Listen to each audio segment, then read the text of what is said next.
I'm not an engineer by studies. I started working on these websites when I was in 12th.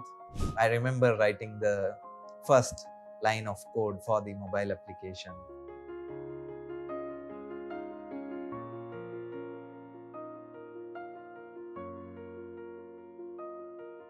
I didn't touch a computer till I was in 10th standard. So that's when I, in fact, started looking into what computers are. Somebody had created a website where you could buy one pixel for $1 and he made $1 million that way. And that was a bit fascinating. I was fairly good at studies. I mean, nothing too exceptional, but I was the topper of my school. I was mostly into reading and studying on my own. Not too many friends, just a few. And in fact, I think that has carried over. After the exams, in fact, I was taken to some sort of a camp, a summer camp of sort of whatever. There they were teaching computers how to use Word, how to use a browser, that sort of stuff. And I learned that there. I really loved working on it and creating stuff, and also uh, seeing what others are creating. I, in fact, wanted to become some sort of a marketer. That's how it started. But then I wanted to create a website. I asked around for quotes, how much would it cost? Then I figured it's better if I just start building these. I'm not an engineer by studies. I started working on these websites when I was in 12th, and then I started working for certain clients abroad, and I was spending a lot of time on that, not that much of time on the usual college stuff. I saw certain marketplaces on internet, freelancer.com and such. Nowadays there is Upwork. It was something similar to that. And I saw people asking others to develop websites. People are quoting some good amounts. I said, now that I know how to do it, why not do that? I came to Bangalore and I didn't give any interviews. I didn't attend any interviews. I said, okay, I know how to do websites. I had created a few websites for clients abroad. Now it's time to make it official. I started a business called NetVinyas Softwares.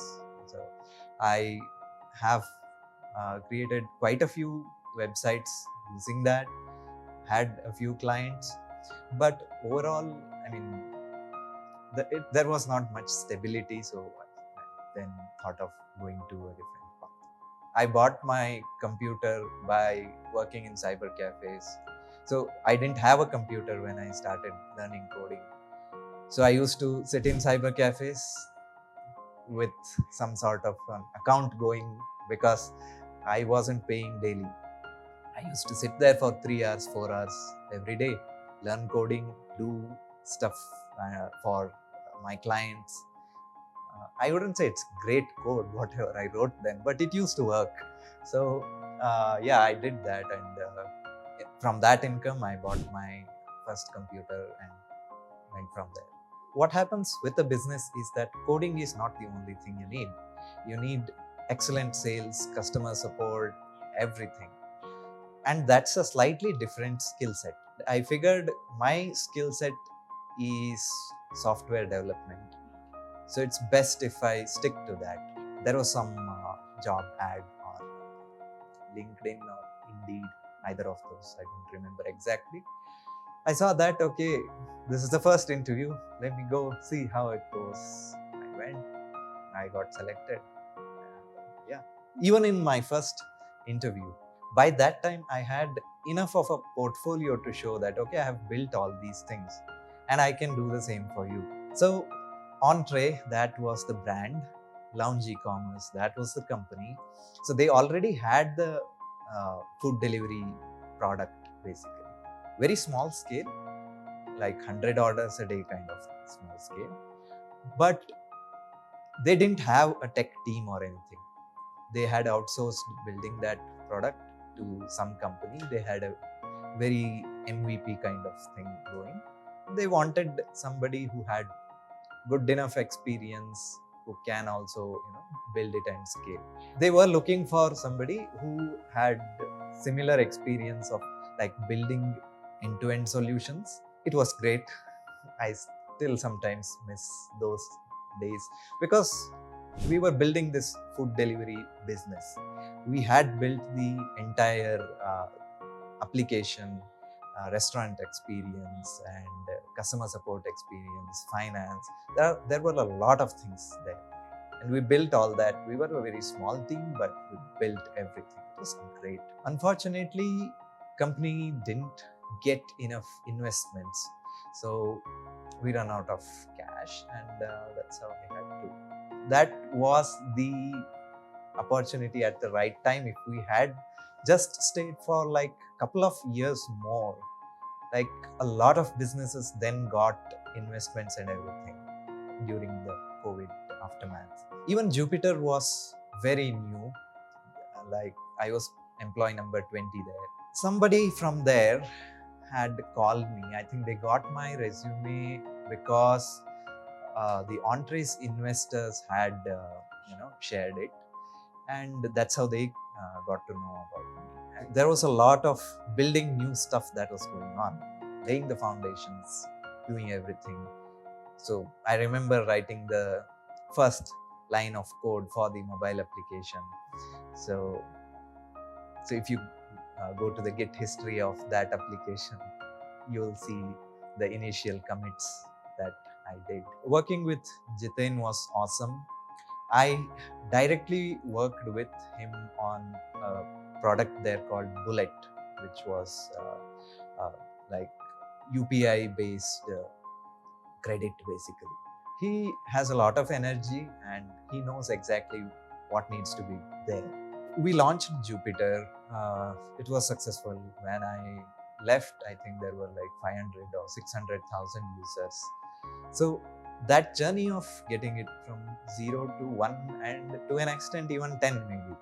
So that was exciting. But then I wanted to see what else is out there.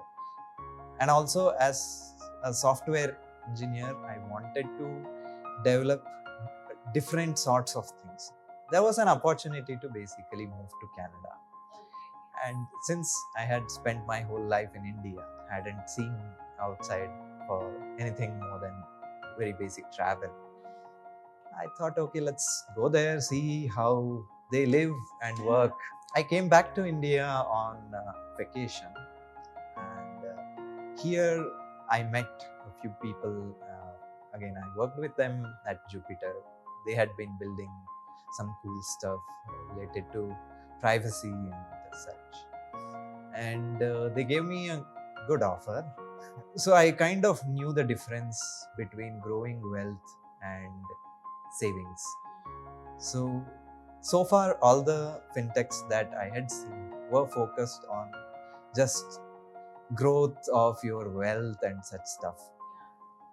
However, stable money seemed to focus on savings part of it and giving stable returns, right? So that really excited me. Giving the stable returns and convincing people that this you need to first save before you grow wealth, and while doing savings, providing great returns just in that space.